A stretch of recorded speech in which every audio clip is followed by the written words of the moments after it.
Ito, gagawa naman ako ng parata. Ito siya guys. Gagawa naman ako ng parata.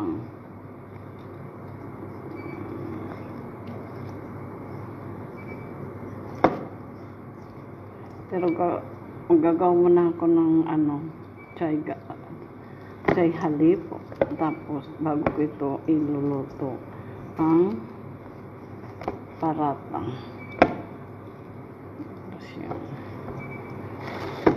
Tapos ilalagyan natin siya ng ganyan cream cheese. Ganyan ang parata. Tingnan nyo.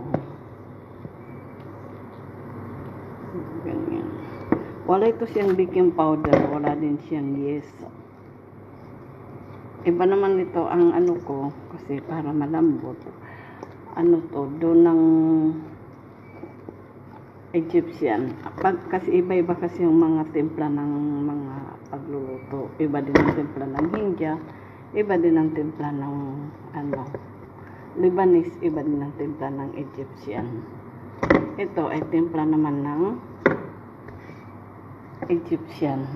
Iba ang timpla ng Lebanese o Jordan o Ordon.